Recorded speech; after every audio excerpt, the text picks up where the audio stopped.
right, lads, welcome back to another episode of Who's Got the Ball. Myself and Shane here once again. We had our extra episode, NBA full preview, earlier in the week, back on the usual Friday morning episode for you. How are you, Shane? Grand, not too bad. Yourself? Good, good. Are you recovered?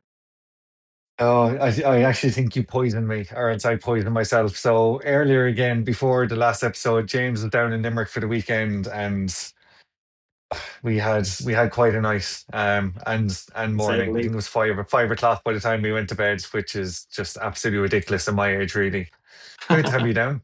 We went out and watched Munster Leinster, which was a great day out for all involved except James and poor Ashling. And aside from that, then we just lovely dinner and just a really good weekend. It was really good to have him down. Yeah, no, it was great crack. Great to be back in Limerick where I did live for quite a long time. So nice to be back down there. And as you said, Munster were very good. So despite being a Leinster fan, can't hold Mm. any grudges there. And I also got one back over on you on Sunday when our two teams faced off. So Yeah, you and sure that'll be did. a topic.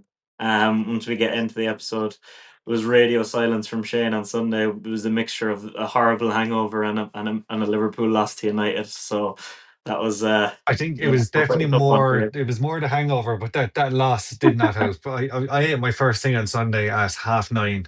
I couldn't even keep water down for most of the day, so I was like, the last thing you need now is to hear from this fella. So I was like, if I ignore him, it's one of those things where if a bear is coming at you, apparently if you stand still, they won't see you. It's like if I just say nothing, he'll just forget Yeah. I exist for the day, and we won't have to talk about it. So to be fair, I never really rub it in when one of my teams wins, so I just didn't No, text you at all because I knew you were dying. The only time I texted them was see if you were recovered. So I was like, yeah, he doesn't need or it to be really done now at this point.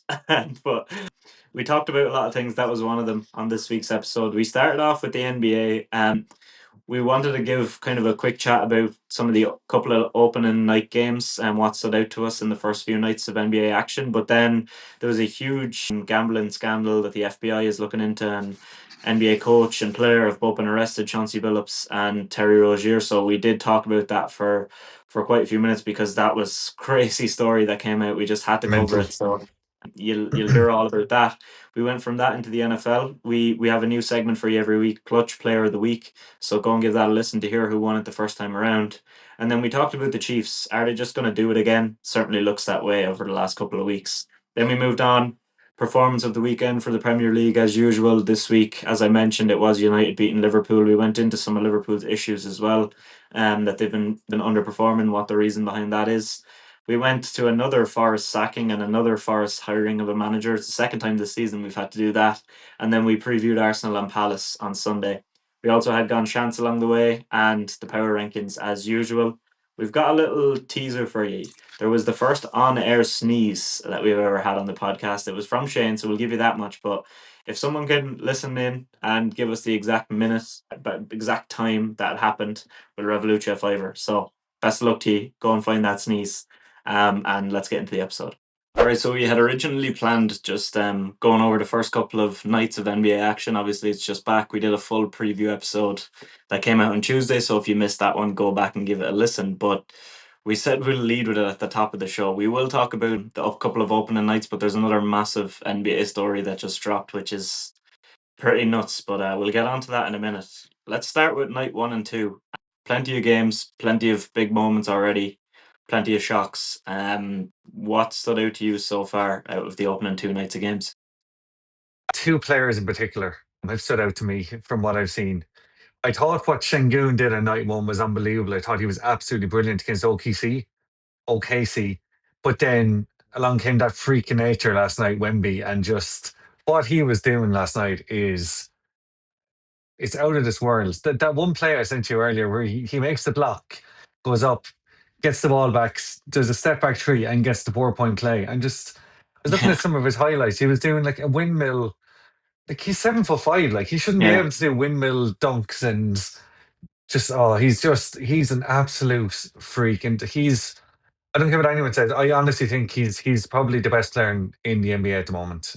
He's definitely up there with Joker. I know it's mad after one game, and I've had some wild takes recently. But if he keeps going the way he is, who's going to stop him? How'd you stop him? His arms are the length of me. Like it's absolutely mental what he can do. Like and his agility for someone his size is mental. He can block that block. Just looked so easy for him. It was actually like it was going over his head and he just reached down and basically Yeah, passed it to the fellow beside him. Like it was just but other than that, a couple of the games I've watched have been like, geez, the Lakers were very poor, I thought. Just defensively they've again. no centre. Yeah, Aiton is not the answer for them at centre, and defensively they're all over the place. Luca had a good game, but like it's a bit like Şengün again. He can put up 45, 40 points, but when your team comes out on the opposite end, and in Şengün's case, he missed a key free throw. You just, Joe, they're the kind of things you can't be doing if you are going to be at an elite level. Yeah, I thought the Spurs looked really good last night, but when you have that freak, you are going to look good. Like he's so good going both ways. Hmm. Um, and the Mavericks are just nothing special, to be fair. I, No, they're really disappointed. I know that they weren't really expected to light the world on fire, but they were really, really disappointed. And that issue of not having a proper point guard is actually glaringly obvious. Like, yeah. VJ Edgecombe clearly took it personally that he went undrafted in our fantasy league and said, "I'm going to show these lads now that I can play basketball." Um, he was absolutely excellent. I only watched highlights of that one now. There's so much to watch, but himself and Maxi. oh, unbelievable. Like Embiid only needed to score 4 points because the other two were just like, oh, just leave it to us. You don't need to extend yourself too much here. Now Embiid played 20 minutes, so they were clearly trying to ease him in as well. So there is that. But Edgecombe 42 minutes, 34 points, 7 rebounds, 3 assists, and Aiton 40 points, 2 rebounds, 6 assists. 74 points out of It was massive. 117 between the two of them. Maxi, yeah, sorry. The two of them were just, yeah, there's very little you can say about them. I just thought they were I just thought they looked really, really good. Considering all the stick I've given them over the course of the summer. Again, it's only one game and it's very easy to jump on a hype train here now, and there's probably no need, but there's a couple of teams that look really good. And a couple of teams that are as bad as you'd expect, really. Like the Bucks Yeah, getting the Magic opening day is probably as good as you can ask for an opening round match to ease yourself in. yeah. I think for me, like I know you talked about Şengün and then said the way that we saw Luca then like kind of two players that went off but their teams didn't win. I think the Rockets were much more well rounded than the Lakers. Mm, I'd be way more worried about the definitely, yeah. Lakers. Defense was tragic. It's the same issues as last year once again. They were bullied by Jimmy Butler, especially on Gabe Vincent. He had 31 points, 16 free throws and made every single one of them. Like Luca can go off all he wants, but when you can't defend, it's a different story. And the Rockets pushed that OKC team like right to the very edge. So yeah, I think that it's very promising. What an opening game, like double overtime. But Oh, unreal. looking at, I know you mentioned Wemby, so we won't go too much on that. But unbelievable.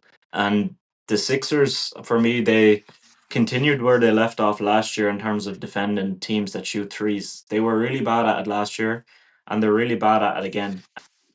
Yeah, Embiid didn't look like he was ready to play yet. I feel like they're going to put him on a minutes. Well, Nick Nurse said he was on a minutes restriction for that game, but I don't know how long now Yeah. that lasts. It could be a while because he looks like he's really, really rusty. But again, every season, even when he's fit, he used to start like this as well. So maybe it's the same, but it's just you're weary if that is. But when you have guard depth like they do, like Edgecombe is probably people projected the fourth guard in that rotation. Like Michael mentioned, he Yeah. might not he might not have a solid place in it last week because Quentin Grimes is only fully locked in now, so he didn't start, and then Jared McCain is coming back soon. So Edgecombe is literally showing that he wants to start every single week. He looked like a 7-year vet in the NBA. He's the first player this century to score 30 plus points in his debut, the third most all time um, points scored in a debut at 34. Only two people are ahead of him, and one of them is Will Chamberlain. So pretty sure he's doing good for himself. If he Yeah. cuts his career right now, he'll be the leading points per game and leading threes per game player of all time. So let's just cut it short there and let's leave the record books where they are. Yeah, just before we go any further, I was going to say I'm not worried about the Rockets. I know I came across that when I was talking about them. I really thought they were very, very good. They were obviously a bit rusty as well, which you're going to be expected. But they had leads over that OKC team at times. You're just like they are bullying the OKC, and then Hmm. obviously the Thunder just turned around and did what they did last year. They just win games at home. They're really, really just so good. Kate was excellent in the first half, not so good in the second half, but he's still chat. And then Shea, the two clutch free throws to win it as well. I just thought the Rockets were excellent. I've absolutely no worries about them, especially not after one game. Um, Reed Shepherd, everyone said Reed Shepherd was poor. I didn't see it, and he still came out with one of his trees in particular where he was running from deep, just came onto it and just sunk it like it was absolutely nothing to him. Now, if he had 9 points in 28 minutes, nothing special, like, but it was three trees, and there were three big trees as well. They were when they had just gotten back a point up or 2 points Mm. up. He'd come along and say, "Give us back that lead there, thank you very much." And to go to double overtime in their place is a really, really good start and really promising. No, I agree with you definitely, and I'd give like Shepherd time as well, especially if Absolutely, people yeah. are projecting him to start. I know he played last year, but like it's going to still take time. I was more disappointed with Eason. He looked like he was a little bit I was just lost going to say in it. that lineup, Yeah. and I don't know what the plan is for him. So hopefully they figure that out because he's a very good player. But two more results I just wanted to mention before we move on is the Jazz beating the Clippers by 20, which is Mm. crazy, and then the Raptors beating the Hawks by 20 as well. Um, Especially when Michael, we were talking about the Hawks in general, but like to see them lose by 20 to the Raptors, who are kind of a mishmash at the very first game of the season, is yes, pretty nuts for me. Yeah, it's just not what you expect. You expect them to come in absolutely firing after the way their last season ended, and they were anything but it. They look more like the mismatch Mm. than the Raptors did, and Yeah, it might the take Raptors time for just this to come together, I guess. yeah, the Raptors just took them to the cleaners. It was mental to watch, to be honest. But again, game one, it's so hard to judge anything off game one. Like the Knicks were pushed quite close by the Hornets as well, and No, that's not Knicks how either and season is going to go. Knicks and Oh, sorry, that Cavs. was the sorry, yeah. Sorry, yeah, sorry. I was looking at the last preseason game. Yeah, the Knicks beat the Cavs by 8. Yeah, Um, you but just have like to if wait and see.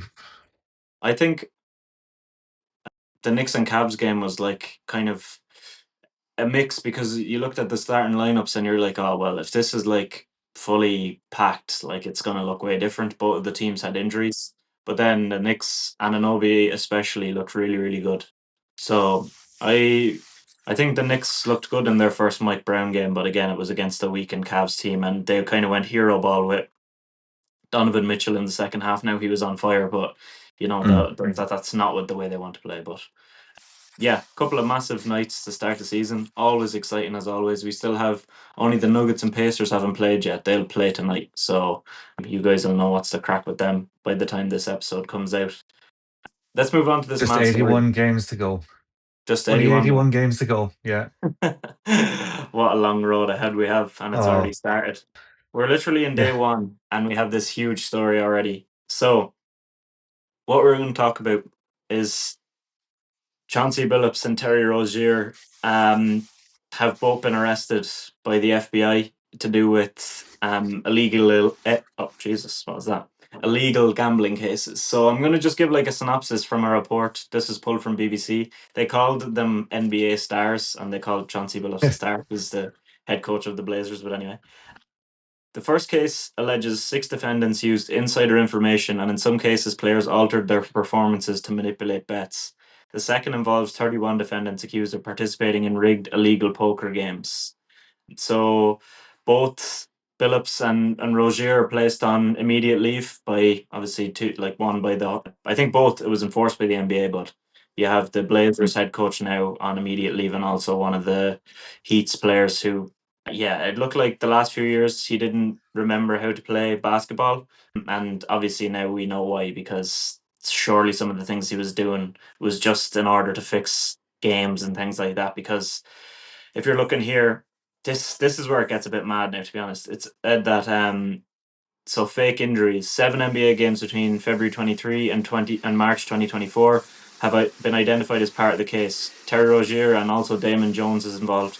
Have been named as having been involved. One game from March 2023 has come under particular scrutiny as Rozier only played 9 minutes because of a sore right foot.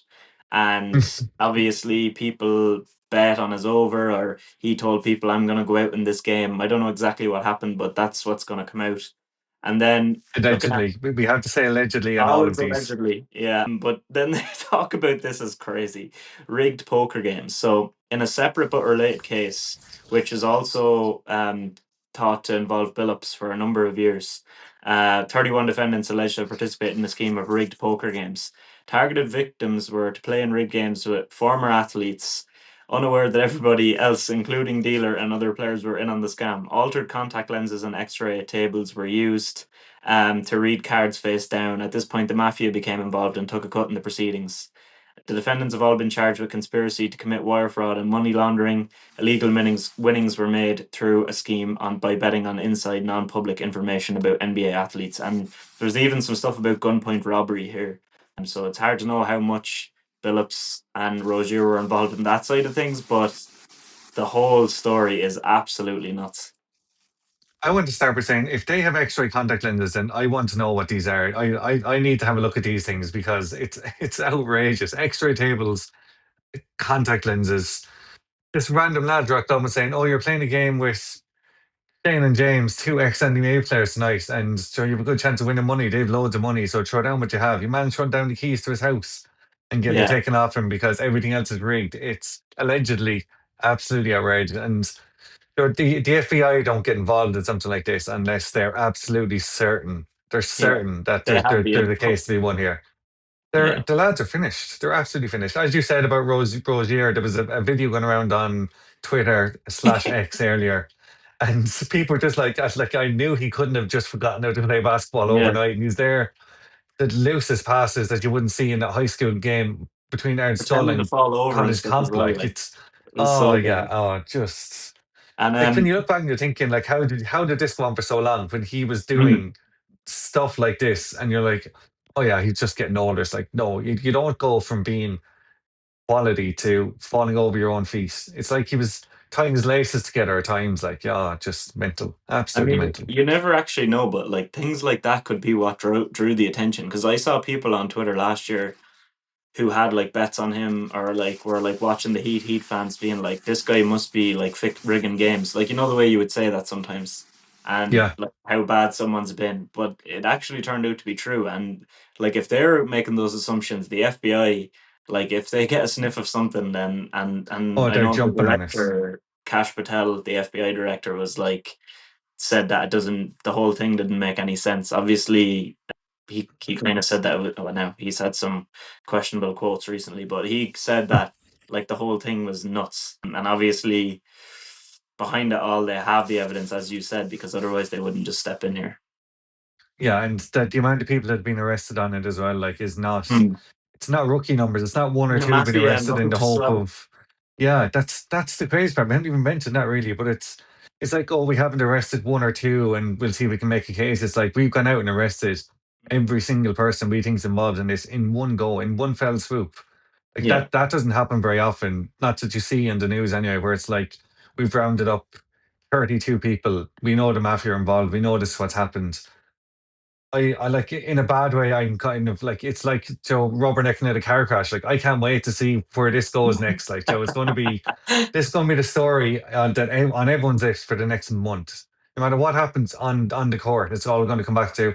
Oh, did you see the Rockets won 118 to 12 last night? Oh yeah, but did you see then the new break in the NBA betting scandal? Like everything yeah. is going to come back to this. It's going to be mental And over the the funny next. thing is, we just did our preview episode, and my Yeah. underdog pick for coach of the year was Chauncey Billups. So, Yeah, I was going to ask yeah. you if you feel like this is your fault because everything we do is just turns to muck. So Oh my yeah, I think god, this is your fault. that was funny. And then like, oh, the poor fella, like not the poor fella, poor me for giving out that tip. I don't know what he was at. Yeah, and last night there was a great thing with him after the Timberwolves game. Someone asked him a question, and the words he used in the answer were so funny because he said, "Oh, like whatever happens when all the chips are down, you know me by now."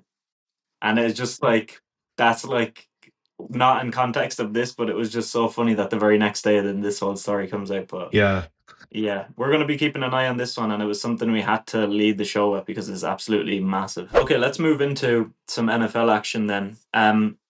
A new segment we've got for you coming every week. It's quite similar to the Premier League performance of the weekend that we've been doing since the start of the season. We're doing like a clutch player of the week, someone that we both think has had just an amazing previous week. And the first game we've gone with Matt Stafford. This season, he's been unbelievable. And if you look at the stats of the game, up until the touchdowns, you might think, all right, this isn't amazing. Like 21 of 33, 182 Mm. yards. But then he had 5 touchdowns on an average of 5.5 yards per completion. I don't think anyone has ever done that before. And it was the first time anyone has ever had 5 touchdowns in a London game, too. So they fly into London on the Saturday. The next day, he gets out onto that pitch, no nonsense, just gets the job done. 5 touchdowns, completely dispatches of a Jags team that a lot of people still think could be pretty good, and gets 117.7 passer rating in the process. He is just unbelievable. And this game just showed the kind of quarterback he is. He gets the job done no matter what. Yeah, we were kind of tossing and turning after what Jamar Chase did as well, and we just had to land on this fella then because, as you said, like everything, like I just to 182 yards is nothing special, but then you see he didn't have to run, and this again it just been coming. His last 4 games, he's shown 12 touchdowns now and no interceptions. So with 7 touchdowns in 3 games and no interceptions, you're like, oh, there's the big breakout game coming here, and after all, like some of the London games have been so disappointing. He's like, okay, I'm going to make sure that the London games don't finish on this and nothingness. And he was like, he literally took it upon himself to just go out there and win the game. Um, it's just like he really made Jacksonville look silly. He never looked under pressure at any point in the whole game. I know his receivers are class, and he had a really good running back. He can hand it off to there as well whenever he needs to. But Mm. their Like O line Nakua is was down as just well, and he yeah, just showed it exactly, didn't yeah. matter. Yeah, exactly. Like you didn't need him. Like he's absolutely elite. He's been elite all year, and you named the Rams as one of the teams to watch at the start of the year, and with the way he's playing, it's very easy to see why. Because when he's playing like this and he's just under no pressure, he doesn't need to run out of the way. He has so much time to find every pass. As you said, 5.5 yards per pass. Like you're going to 2 downs every single time in that case. You're getting up the field so quickly. It's yeah. He's It's just like class. he Absolutely was just class. doing short completion after short completion and Mm, no issues. Like you would expect a man like Matthew Stafford to have a much higher yards per completion, but he just kept it short, kept it sweet, went to his tight ends, and then looked for Devontae when he needed him in the end zone. And yeah, just like such a perfect performance. The Rams are third in their division, but that's because 3 teams are 5-2. They're in mm. probably the best division in football, and next, they have the Saints. This should dispatch of them. And then after that, it's a really tough run of 3 games. So they're at the Niners divisional game versus the Seahawks divisional game and versus the Bucks. Not a divisional game, but it's a conference game.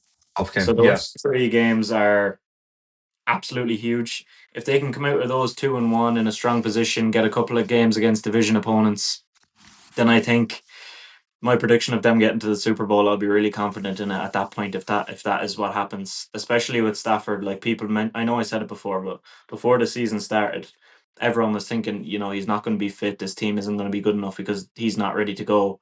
And then he's on 1,866 total yards this season, only 15 yards behind Dak and 47 behind Justin Herbert. Most touchdowns with 17 and only 2 interceptions. For me, Mm. that's an MVP case. Never mind somebody who's looking like they're injured and over the hill. 100%. Especially like you yourself and Conan were talking about Baker Mayfield being the front runner for the MVP. And again, Matt Stafford then is like, I'm going to make them look silly now, the same way VJ Well, to be Edgecombe fair, did. I And threw him out there too, so I have to give me my yeah, flowers on fair. that. Yeah, I just think he's absolutely brilliant. He's so kind of versatile as well. Like if Puka was playing that game, he would have had a lot more downfield throws. But he Yeah. knew he didn't have to. He's like, I don't have Puka. I'm not going to just throw it up there and hope someone brings it down at the risk of Mm. interceptions. It's like, I'll just go short, go short, go short, end zone. And that's what he did. And it's his ability to read plays when they're in the middle of it is just, I just think he's exceptional. As you said, he's definitely in the front running candidates now for MVP, as well as another fellow we're about to talk to in a couple of minutes, which is quite unfortunate. But I think he's absolutely brilliant. And to start the season injured and do what he's doing, Mhm. like Yeah, he was in class, like the absolutely. Star Trek bus to bring him back to life on the facility before the season started, and now look at him. So Yeah. he's a deserving winner, I think, of our first clutch player of the week. But as you just alluded to, we're going to probably talk about the team in general, but we're going to talk about um, a man very specifically on that team too, and that's Patrick Mahomes and the Chiefs. The main question is, are they just going to go and do it again? Because honest to God, it just looks like it at the moment, and he's front runner for MVP now in the bookies. Yeah, 4 straight games of 250 plus passing yards is just that's talk about being outrageous. That's absolutely ridiculous. He has all his receivers back again. Rasheed Rice is back for him. And even if he's not passing to Rishi Rice, there's two men guarding him because he can do absolutely anything when he gets the ball in his hands. And so that Lions game was a real turning point for him. And even if they did get a small bit of help from referees, again, allegedly, when he's fit and firing the way he is now, there's very few people that can touch the level of production he puts out. And as I said at the top, 4 straight 250-yard games. Two of them were over 300 yards as well. Like, so it's not. He's just ridiculous. He didn't even play the fourth quarter last weekend, and he still got over 250 yards. Yeah, I think that game against the Raiders to dispatch of a divisional opponent like that, and just that's what like really really good teams do. They just absolutely hammer like teams that are in their division and sometimes might be a bogey for other teams. They just go out and hammer them. If they're a bad team, they hammer them. And I think that Lions game was a big turnaround. I know there was some stuff with the refs that people were complaining about, but overall, the Chiefs did have 60 more yards, 8 more first downs than the Lions, and the Lions are an amazing team too. So they really showed what they're made of there. Um, Mahomes has 1,800 passing yards, so that's the fourth most in the league. And again, looking here now, he's also added the most rushing yards per game of his career so far. So he's on 35.7 per game so far. He's barely ever gotten near that before. 307 yards in all of last season on the ground. He already has 250 through 7 games this season. So this is not something that he's just scrambling to get away from pressure. This is something that they're bringing in as part of the game. Yeah. He's tied the most rushing TDs of his career already with 4. So I really think that this is game planned and something that's clearly working for them quite well because yeah, look, they are 4-3, but they look very, very good. And they're playing kind of a weakened Commanders team next, and their division is pretty banged up in general because the Broncos don't look any great shakes, the Raiders are woeful, and the Chargers are very badly injured. So they should probably come and take this division. Kelsey looks a little bit freed up already by Rice. I know it was only 1 game, but he was able to go for 54 yards on only 3 catches last week. So it shows that when Rice is in the game, he can get bigger gains. And the only thing is they have a pretty poor run game. So imagine if they did something and traded maybe for Alvin Kamara, this thing would Mm. be they'd be unstoppable. Yeah, I was going to say that about Kelty as well. That he's been used more sparingly now that Rice is back, but it will help both him and Mahomes. Where it's like emergency break glass. Whereas Kelsey, whereas Yeah. anything else, you'd be like, oh, Rice is available. Hollywood Brown looks in great form. Juju looks in great form. All the receivers are. They're not dropping anything stupid. Like Hollywood Brown has been known across his career for just dropping pass after pass, and it's actually like he's gluing his gloves now. Everything that goes to him is sticking really, and he's just yeah, he's flying. Juju is flying, and then it's like, oh, I need something short. I'll just go to Kelsey, and he'll just give me yards after carry after yards after carry, and they're it's really unfortunate that they're so unlikable because they are actually they're a good team to watch when they're going like this, but It's just like they've they won so lost much, like nobody exactly. Yeah, wants to it's see the same team yeah. continuing to win.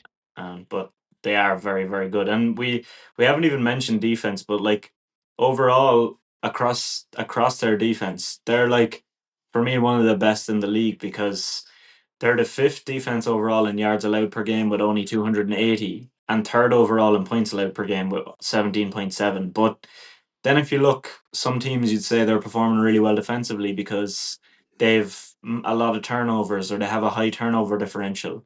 They're only +5 in turnover differential, so they're not overly reliant on big plays. They're just consistently tough.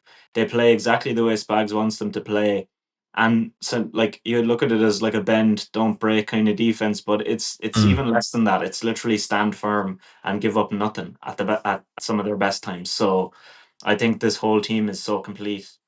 It's hard to look at any other team in the AFC right now because, like, apart from them, who else are we looking at? The Colts, maybe. Like the rest The are Colts, the rest are yeah, I think the questionable. Colts have. yeah, the Colts have been exceptional so far this season. They've been really, really good. Daniel Jones is just doing stuff he's never done before. Like he's been really good. But you put them up against this Chiefs team, and it's only going one way. Like yeah, do you know what? Like unless Jonathan Taylor can run for 300 yards and another hat trick of touchdowns, which he Mhm. seems to be a fan of at the moment, then I just don't see how the Colts, if they're the second best team in this division, then yeah, it's really hard to look past the Chiefs getting to a Super Bowl. Really, Yeah, we'll find out a bit of an answer there. Maybe it's mad to say that that could be an AFC Championship game preview, but on the yeah, 23rd of November they're playing each other. So that's a big one. But the Chiefs have to play the Bills before then too. So the Bills will be hoping to turn things around, but they've looked shaky lately. So for me, those three teams are probably the best in the AFC right now, which is surprising to hear the Colts being in there. And I didn't think the Chiefs would be back here so soon, but here we are. If you have nothing else on them, let's move on to the football. Or actually, sorry, we have Gan Seans to get Gan to. Seans. How could I forget? After a strong week for me last week. So last week I had the Colts to beat the Chargers. That came off, and the Colts really kept them at arm's length all night. Then the Cowboys to beat the Commanders. They dispatched of them very nicely, and it would have been a 5 pointer because the New York Giants just figure out how to lose against the Broncos. They were winning 19-0 going into the fourth. They were up 18 points with 6 minutes left. First team ever to lose when they're in that position. Whole thing was a farce. Don't want to talk about it, but got me 2 points anyway. So at least there's that. And to add to that, you had a Yeah, nil done move leg. on, move on, move on. So I think we should recap every week because sometimes we do skip over it. But you had Fulham to beat Arsenal, Vikings to beat Eagles, and Yeah. Jets to beat the Panthers. So I'm 4-3 up at the moment. So let's move on to another week. Let's throw you first. Get your what do you have out there? So I've left the Jets off it this week. I think it Yeah, might actually be keep my going first back time to this that. season not backing the Jets, and I'm watching go and win now because I haven't backed them. I've gone two NBA, sorry, two NFL and one Premier League this year. So I've gone this week. I've gone with West Ham to beat Leeds. West Ham are 10-3, Leeds are 4-5. I think that's like I really surprised that there was a favourite and underdog for this game. I thought they'd both be kind of on the money line, to be honest. So I was really happy to see that because a couple of tough games this week. I've then gone for the Cowboys to beat Denver. So the Cowboys are 11-10 and Denver are 4-7. I think the Cowboys have been excellent. Pickens just looks like he's and a man reborn, and Dak has been excellent as well. Denver, I know they beat the Giants last week, but They look no, poor. yeah, the less said about that, the better. That was more the Giants beat themselves than Denver actually went Mhm. out and beat the Giants.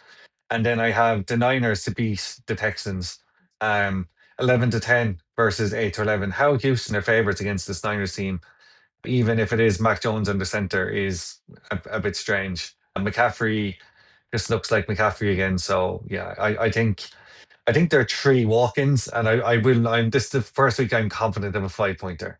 I'm going to say Okay, that. okay. Let's see how we go. I'm also going with the Niners, the same as you, because I think yeah that I don't. I was surprised the Texans were favorites. Maybe it's because they're at home and the injuries to the Niners, but the Niners have just defied those injuries all season. So I don't Mm, see how they don't go and beat this Texans team, who literally just were dying for that game to end on Monday night against the Seahawks. They just did not want to keep playing, but yet the Seahawks kept giving them the ball back. It was such yeah. a long time, but. I think the Niners are going to win that one. I was actually considering both of the others that you called out, but I didn't go for them in the end. The Cowboys one I really like. I just went for the Cowboys like I think 3 weeks in a row, so I wanted to change it. But Okay. I've gone with Aston Villa to beat Man City. I think it's a bit of a risky one, but I think Aston Villa like they're absolutely flying. They've won their last five in a row in all competitions, and they'll be playing again tonight in the Europa League. And they're unbeaten, I think, in another maybe 3 or 4 games before that. So they started off very badly, but they've been excellent defensively. Only 8 goals conceded in the Prem all season, and City still not fully convinced on them yet. So I'm going with Villa, and then lastly, I'm going with Brentford to beat Liverpool. Brentford at home have been very, very good this season. They've beaten some good teams at home. They've beaten some good teams in general. They've beaten United, Bournemouth, in the cup. They've beaten who else have they beaten? Remind me. I'm blanking on that for a sec. But they got a Just draw against well, Chelsea last minute, and they also beat someone else that was very good. I can't remember who it was. second now, I'm So just pulling it up here. How much they beat at home? So they were good in the second half against Man City as well. Beat United, drew.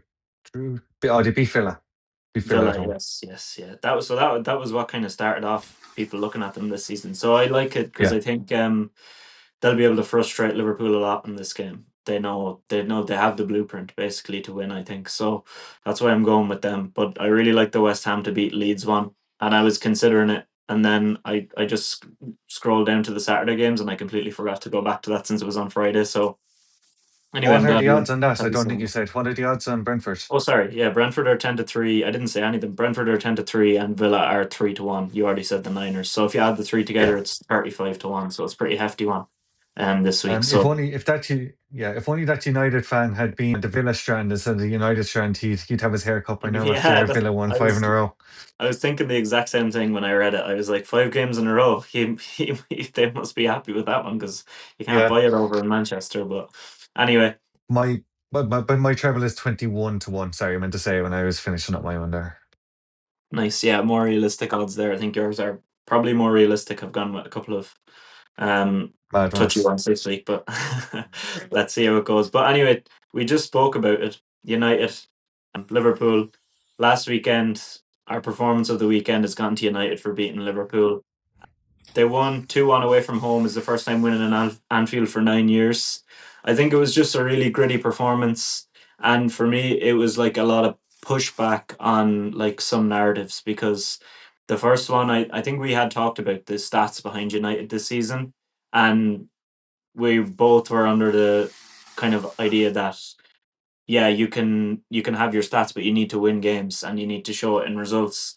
And then we also spoke about Liverpool overperforming their XG in a lot of games. And now this one was kind of a balancing of that. I think the numbers do usually come back around, and this was probably a good evidence of that, where Liverpool had a higher XG, they had more chances, but United just finally overperformed their XG for once in God knows how long to win a game. And then the second one that I kind of thought was pushed back on a little bit is the ability for Amarim to change his system. I think, as we mentioned before, a formation is not a system. A system is how you tactically set up. And from Sunderland last weekend to Liverpool, Sunderland 2 weeks weekends ago at home to Liverpool last weekend, he showed how he can be adaptable in the lineup he picked and also in the tactics that United deployed. So I think those two things were quite interesting as their main talking points for the start of the season, and they were a little bit something to push back on at least for 1 week. Yeah, so I'll start by saying that I think a draw was probably the fair result. But if there was going to be a winner on the balance of play in general, it probably was United. So both teams had five big chances each. Liverpool did have double the amount of passes to United, but that literally does not matter one single iota. Um, I thought United's game plan was excellent. Hmm. They didn't go short to try and put Maguire and any of the back three under pressure by giving them the ball with three Liverpool players in their face. Just went long over the top, completely bypassed the midfield, especially in the first half. Um, but United went over the game plan and it worked. And this has got to be the one for United now where they can kick on because they've had big wins previously and they go out the next week and lose the next game. This has to be the one they're like, we can do this. Let's go back to the way we were playing against Sunderland and just kick on. This has to be the one now because if this isn't the one, then I'm sorry, I don't know what is. But going to Anfield for the first time in 10 years and winning, they literally went toe to toe with Liverpool for the whole game. Liverpool didn't have it their own way at any point in that match. Liverpool were under pressure from the start to the very, very finish. I know Liverpool missed some of the chances when you look back on them. The Isaac 1-on-1, the Salah 1-on-1. They're chances you have to take. Yeah, But I when you're thought not taking Lavins was them, exceptional for both of those. yeah, yeah, I know yeah. The that he Salah didn't one, save like the the Salah one, but Isaac he made one, the angle yeah. small. But he's out on him so quickly that Salah's trying to do something that's nearly impossible. He's trying to find the top corner of the near post. Like Yeah, that's just with the angle never gonna grass, you're happen. like it has to be no, you literally have to be pinpoint accuracy. There's literally no room for error, and he just hits it really badly as well. The Isaac one, Lamens, he was in good position for it in the first place. The finish is poor from Isaac, but Like we saw the goal that Mamardashvili conceded last night for Liverpool, and it's the same kind of angle that Isak was at. And if you're 6 or 12 inches to the wrong side, it gives us so much more the goal to aim at to get past you. And he didn't give Isak that any sort of space at all. I thought Luke Shaw played Isak really, really well, better than I expected him to. There was only that one time we got him behind him, and on the other side, then to Harry Maguire, the winning goal, he was the boss at the back. Yeah, very I think just. in general, like, I know we spoke about kind of tactics there, and I think you said it. The way United set up was just so clever. That they didn't put Sesko in, and they allowed the team to be set up to win breaking balls. So there's a very good piece on Tifo where John McKenzie breaks it down of how that has gone about a lot better than I would be able to. So give that a watch. But Mm. it's it's basically just United set up that they were gonna go long, but in the way they went long was passing it back bit by bit to the keeper to bait Liverpool's press. Then they went long, and then they positioned all their midfielders in a way to win the second ball every time, and they won a way bigger amount of second balls than Liverpool did. And I personally think what I saw that whole day of the game and the way Liverpool were building up, I'm concerned at the moment about Slot because the way Liverpool built up in that game was Ten Hag esque. What was the idea at times there where the fullbacks had bombed on, the midfielders weren't even looking for the ball short, and you have your two centre backs spread miles apart with so much space if there's a misplaced pass.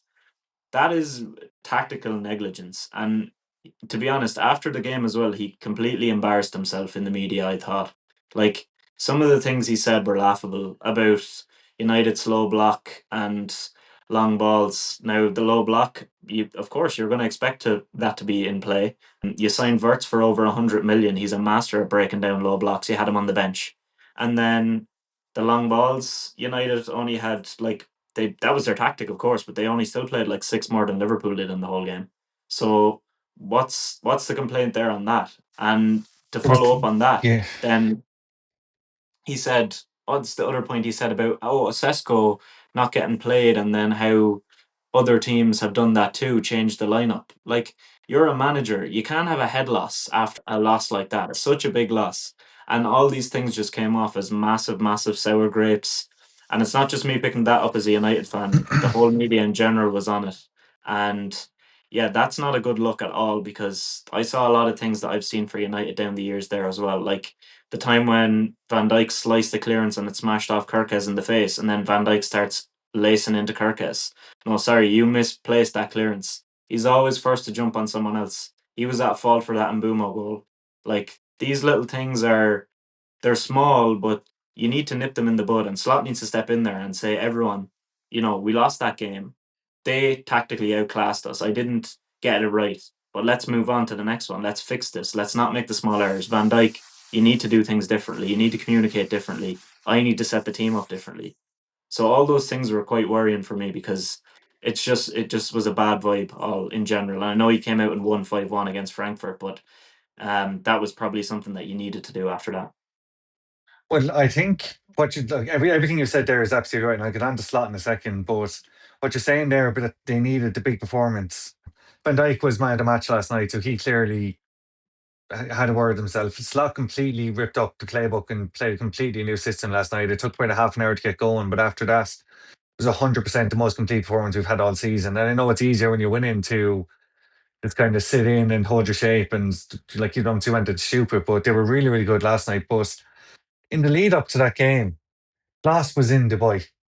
We're after losing four games in a row and going into the national break. And Slot is like, "Oh, I'm just going to hop off to Dubai here for the two I didn't weeks," know that. and then puts out the same team he put out against Chelsea. That drove me Mm. wild. It's actually like he was, "Oh, the lads are international duty. I'm going to go international myself." He should have been up nights at home trying to work out the system to play this United team. I think I said it last week or the week before. We have been crap against back threes for a long, long time. Every time we play a back three, we struggle. First half an hour against Frankfurt last night, we struggled against the back three as well. We just can't play against back threes. It makes no sense to me. Palace destroyed us. Burnley we need a last minute penalty. Mhm. Brentford this weekend is going to be a back three again. What will happen? Yeah. Yeah, there's a couple of things that don't seem right this year. Salah looks a million miles away from the Salah that was there last year, and I do think the Jota thing had affected him the most. But that can't be the reason you've forgotten how to play football. It's absolutely it's obviously there's something, Joe. It's going to affect you, but you Mhm. still need to be able to go out and do your job at the end of the day. And none of them up until last night had been able to do their job for 5 weeks. And for Yeah. Liverpool, they all went off on international duty and had a great time. Cody Gakpo scored an absolute rocket of a goal for the Netherlands. I know he was quite good last night. Now Yeah. He was your Szoboszlai best player scored the against equal. United, I thought, as well. Yeah, Szoboszlai scored the equalizer for Hungary against Portugal. He scored last night, but he didn't look anywhere near himself against United. There's a lot of going like Frankfurt are nothing special. They're a good Bundesliga team who qualified for the Champions League for the third time in their history. You can't go out and put 4 or 5 past them. Like Atletico Madrid, who are the second most defensive team in the world after Arsenal, put 5 goals past that Frankfurt team as well. Like so, you just need to be able to go and you need to be able to dispatch these teams. We'll see this weekend what they're made of, because if they don't dispatch Brentford, then I think there will be. I'm not calling for his head, but there needs to be serious questions asked of the players, because is it we won the league last year, we can just take this year to settle back in, or is it just complete and utter like that? What was the game last year where they went out and they were like, "Oh, we have this one," and then got absolutely destroyed? What game was that? But went out in the pitch. It was like, geez, they're like Limerick hurling against Dublin Mhm. last year. It's like, oh, this game was won. All we have to do is show up. Been too much of that from Liverpool this year, where they're like, oh, we just have to show up, and then you get punched in the mouth. You go one I nil think down. 1-0 down now in every single game as I well think in the last five. this the first few games didn't help because you were playing badly and winning, and then I think there was a bit of a like, oh sure, we can win any game now at this point. Mm. And whatever it is, whether it's, oh, we won the league, this is blah blah blah. The team spent £450 million, so if they don't win the league, anything short of a league win this season is a complete and utter failure. So I think that there needs to be questions asked. I would agree with you. And even last night, I thought Slot, after the game they won, and then the first thing he's saying in his press conference is, "Oh, they played They first team changed we their played, system. Yeah. the first team that played that matched up against our system." Like, no, like you have to match up against every system. You are the manager. That's your job. And I would Yeah, I ask was you this listening to the question. Anfield. Yeah, I was Go listening to the ahead. Anfield Rats there, just a point on that back five, and they were saying how Liverpool just need to go out and say, "Oh, they've changed their system. Good. They've never played this before. We Yeah, we know our system. They're in a completely new system." You should be going out saying, "Oh, brilliant! They've changed their system to play us. We play our system every single week. They're doing this for the first time." If you yeah, can't go out that's and beat true. a team who's changed their system for one game, then you're the problem. Like if we go to Leeds in a couple of weeks, as they were saying, and Leeds changed their system to a back three, and it's the first time all year they played a back three, you need to be able to beat Leeds that have changed their system to play you. They don't know what they're doing. You've another centre back in there who's covering what ground? He doesn't have a clue. The right back could be playing right centre back. He goes bombing on. You have space. Like you need to be able to beat. Now you should be beating everyone anyway because you're the champions. But I know you're not going to win every game. But theoretically, you go into most games as favourites. You Hmm. need to be able to beat teams that change their system to match up against you. And if you can't do that, then that's not on them. That's on them. Yeah, they've changed their system. They've done an excellent job playing the system for the first time. It's on you for not being able to go out and put your system to place. Like we saw what Wirtz did last night. He was absolutely exceptional. If you had him against from the start against United, you never know. Like he might have been able Hmm. to break it down the way he was doing it last night. But Yeah. But the yeah, I'm question getting I have heated then is now. about So this: the system is, if you're saying you need to play your system, but like the system didn't look any good to me against United, whatever they had planned to play. Now I know you said they played different no, last night, he's but he's if you yeah. whatever your He usual I system is yeah. And one more point on this before we move on. There's another question I heard on the TIFO podcast, and I thought it was really, really interesting that they had analysed and said that last season there was a lot of tendencies from Klopp still left in the team, and they could see that it was most of the time when times got tough, they fell back on the way that Klopp had kind of set the team up, as a lot of the players had played under Klopp and they knew that system. And now this season, it seems to be a lot more focused on the way Slot wants to play, and that seems to be one of the main issues. Do you think that that's a possibility, that last year they were still reliant on the way Klopp had them set up previously?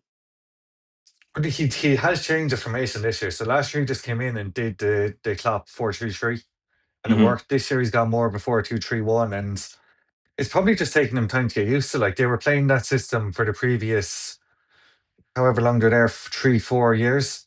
So they knew that like the back of their hands. They probably went out onto the pitch and didn't really need to be told where they were. Whereas now they're playing with like just two lads sitting instead of one, and one lad way further up the pitch, which is a massive gap. So they probably just need to get used to that. Then last night he went to a 4-4-2 really without a right winger, and Veers was just doing what he wanted and the two strikers then. But I kind of hope he sticks with that now, because that's the one that gave the most fluid performance of the season. It looked a lot better than any of the 4-2-3-1 games.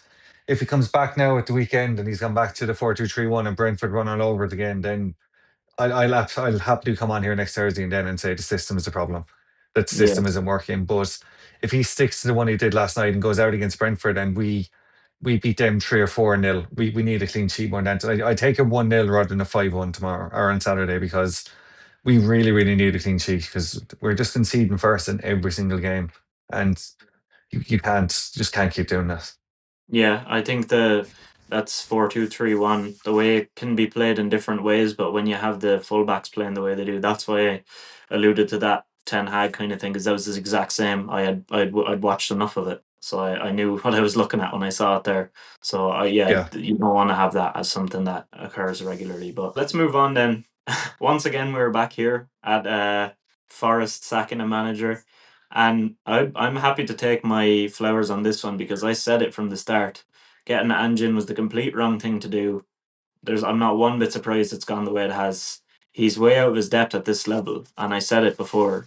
And I know they won the Europa League with Spurs, but that was playing against a different set of teams in a different style. The way he plays does not work at this level, especially with the way that he seems to coach it.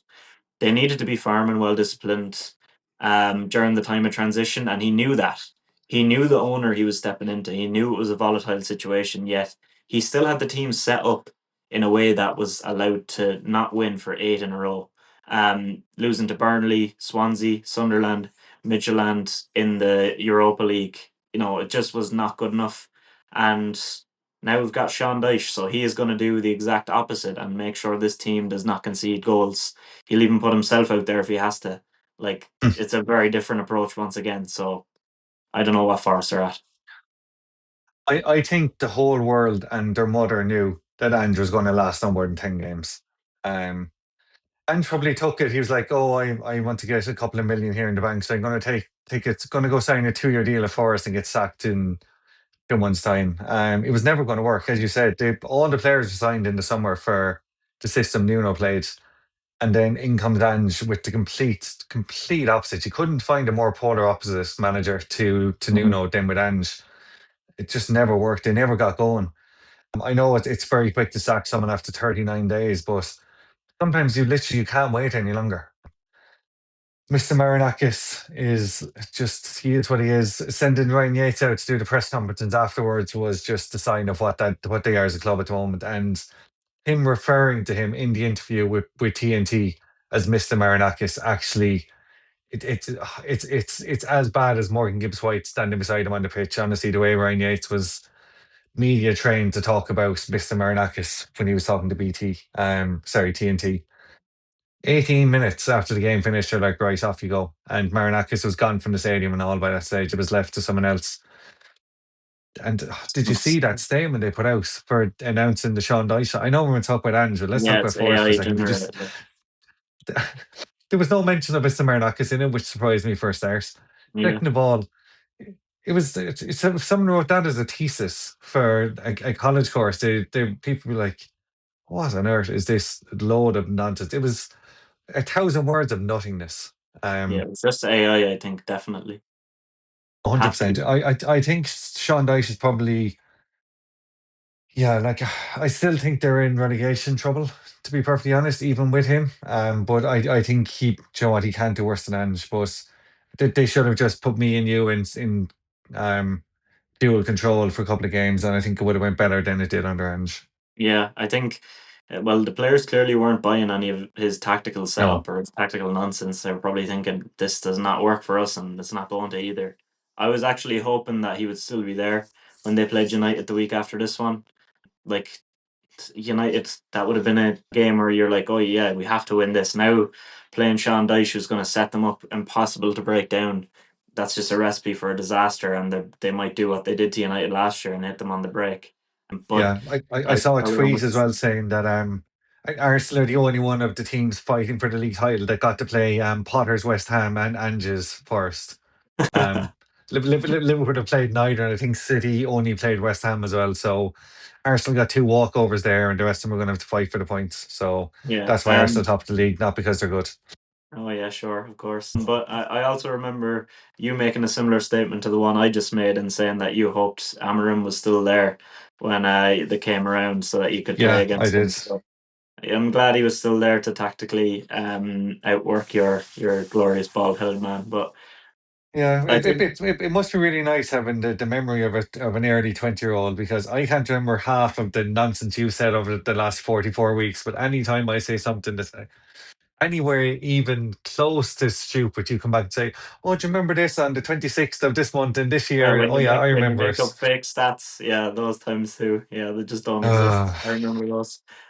But yeah, in general, I think Forest are a bit of a joke right now. Obviously, all mm, led by Mr. Marinakis, as you've said. It's just a farce in general. But we do have one more topic of football to talk about, so let's just move on to that. And it's our usual weekend preview, and we're going to preview Palace versus Arsenal. I think it's the most interesting game. We both agreed on that for the weekend. So, what do you think? What way do you think this is going to go? And we'll get a score prediction then at the end. when I started writing about this, I thought Palace were at home, and I was really, really confident. Like, oh, this is the one now. Arsenal come unstuck. And then when I was looking up my gun chances, I saw Arsenal were at home, and it was 2 o'clock on the Saturday. I Yeah. thought it was half 12 on, I thought it was, sorry, 2 o'clock on Sunday. I thought it was half 12 on Saturday, and it was at Sellers Park. I was like, oh, this the one they come unstuck? It's like, no, it's at the Emirates on a Sunday. It's like, yeah. Palace last week, for the first time this season, I think they looked really, really defensively frail against Mm. Bournemouth, which is not the time you want to start looking defensively frail when you're coming up against this Arsenal team who corners are basically penalties from at this stage with the way things are going. And it's the kind of game where Gyökeres might actually score a goal in the league. He's still rubbish, but this is the kind of game where he does go out and just kicks the ball past someone and runs onto it like he did against Leeds. Hopefully, Mateta's hat trick can give him a bit of confidence. But all the air went out of my balloon on this when I saw that Arsenal were at home, and I said it was on Sunday at 2 o'clock. Arsenal 2-0 is my result for this. Yeah, I think Palace were definitely undone by Bournemouth's idea of just making the game as chaotic as possible, but then they also benefited Mm, from that in the long run. And they should have won that game with the amount of chances they had. But again, Bournemouth were good in patches too. I think it's the type of game that Arsenal come out strong, as you mentioned, it's in the Emirates. They come out, fans behind them take a good start and they get a 1-0 up, and then they kind of allow Palace to come on to them. Palace will probably create yeah, some chances, but I see it as the kind of way that like Palace have created a lot. They've created 17.4 XG, which is the most in the league, but they're massively underperforming that. And then Arsenal have only conceded three in the league, and they've only conceded 4.8 XG, which is the least in the league. yeah, So yeah, the most unbelievable. creative versus the most defensively resound team. I think Arsenal are probably in a better situation here, that they'll be 1-0 up, it'll go for a long time, and they'll just grab a second.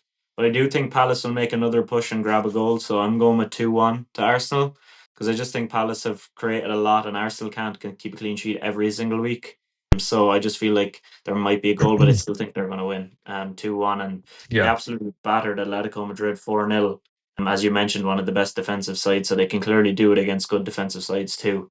And Gyökeres has got a couple of goals there. So he'll be wanting to take it into the weekend.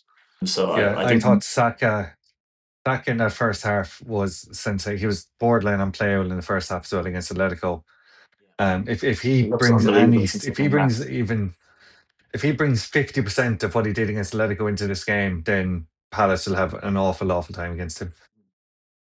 He's gone down on Excuse me. bless you. He's gone down Thank you. on the fantasy points or price because of like the fact he was injured. He was gone down to like 9.9. Yeah, So I could not believe it. So I went and got him anyway for this week because I had a I spare. brought him in as well. Yeah, I Yeah. brought him in as well. So I took out Salah. Took out Salah finally. I'd given up the ghost for a Okay. couple of weeks. So I was looking as like there's only one. Just like when he's 9.9 million, there's only one option because you can get in Yeah. someone unbelievable. This isn't a fancy football podcast. There's loads of them Mhm. out there.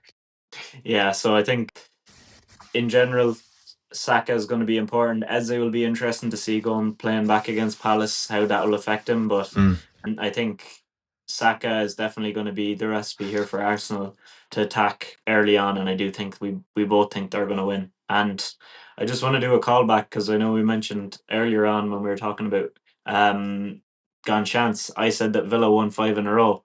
They're after losing Oh to go ahead Eagles in the Europa League. So there you go. That there absolutely throws a spanner into that prediction. So if they can't beat go ahead Eagles, we might have a bit of an wow, issue against City at the weekend. But anyway, wow, let's wow, move on wow. to our second game as we have Gone Chance and we also have the power rankings. So I'll go first this time because you had the Gone Chance honor. My rankings last week were the Tampa Bay Bucks first, then Arsenal, Bournemouth, the Chiefs, Lions, and Palace. So this week I've had a bit of a shake up because some mixed results over the last week or so in both leagues. There can only be one team in red that needs to come into this here, and they're going to sit right on top. And it's Wow. Arsenal. No, it's not United. Okay. It's Arsenal. They've only lost once all season, 4-0 versus Atleti, as I already mentioned, and they're top of the Premier League. They look really, really good. So they're top for me, moving up one spot with the Bucks losing on the weekend. The Chiefs are second, as we already talked about them earlier. I know they're only 4-3, but my God, they look good the last couple of weeks, and they beat the team in third, who's the Lions. And the Lions are the ones who knocked the Bucks off the top. So those two are kind of really, really strong teams. So they're 2-3. The fourth place, I have the Colts. Only 6-1 team. They're only lower of than the other two NFL teams for me, just because they played easier teams and they don't look as powerful. It's not just down to wins. And then fifth is Bournemouth. They're unbeaten in 7 in all competitions. I had them in third. They're down to fifth. And then City take the last spot. They're unbeaten in 9 in all competitions. So despite I think despite the fact that I think they may come unstuck at the weekend, I still think in recent form they deserve to be at least in the top six here. So that's my six: Arsenal, Chiefs, Lions, Colts, Bournemouth, and City. Yeah, I have actually also dropped Liverpool out for the moment. As much as it pained me. I have there's actually quite a shake up. I've gone back serious this week after last week being the fun rankings. This one is a proper power rankings. The Lions go back top for me. They're still my favorite team to watch in football. They're just absolutely unbelievable. They were fourth. Sorry, last week I had the Bucks, Bournemouth, Giants, Lions, Arsenal, Liverpool. So the Lions have moved up from fourth to first for me. I have the Chiefs in second. New entry. When I started looking at what Mahomes after doing for this episode is like, how can I? You had him in last week. I had left him out, but it's really hard to leave him out now. Arsenal have come up to third for me, as much as that kills me to do. Don't want to talk about him. Moving on. Fourth, I have City as well. As you said, 9 unbeaten. Haaland just doesn't stop scoring goals. Yeah, it's impossible to leave him out. I have the Colts in as well for the same reason as you. 6-1.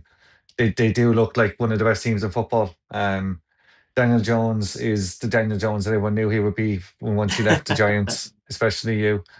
And then propping up the table is Bournemouth. Oh, we have the exact same Draws a six. Just draw. Do we? yeah, it's good. That's mad. That might be the first time. So we've had our first podcast sneeze, and the first time we've had the same six in the power rankings. So what a week. So yeah, so that's Lions, Chiefs, Arsenal, City, Colts, and Bournemouth. Yeah, and then as we usually had last year, and same for Gone Chance, next week we'll have the NBA incorporated. And so we'll have to say goodbye to one Premier League and one NFL team. We'll have two from each sport. And Arsenal, then and Arsenal God. then looking at the Gone Chance, we're going to have one pick from each sport then every week for our underdogs there. And we'll go back through the rules of how we do it for the NBA. Since we do last year, we had a bit of we were recording way in advance, so it was a bit more difficult. But this year we should have weekend odds of games on a Thursday evening when we're recording. So we'll probably leave the same rules as we do for the other sports. Always have to go against an odds on favorite. And to remind you, we often say this, but we are picking underdogs, so don't come at us too hard if we get them wrong. We're trying to give you some good prices here. that's another week wrapped up. 2 episodes this week. Hopefully, you enjoyed both of them. And we'll be back again next week with the usual Thursday episode. Throw it to you, Shane, to wrap us up. Yeah, like, subscribe, comment, just do the usual, please and thank you. We're coming up on our 50th episode now, which is mental, to be perfectly honest. It really is. It's mental how quick it's gone. So we really do enjoy the support, good and bad. We can take the slagging in the group chats for the stupid things we say, as long as you just give us that like, because it really does help out a lot. And we'll see you next Friday morning again. Nice one, lads. Talk to you then.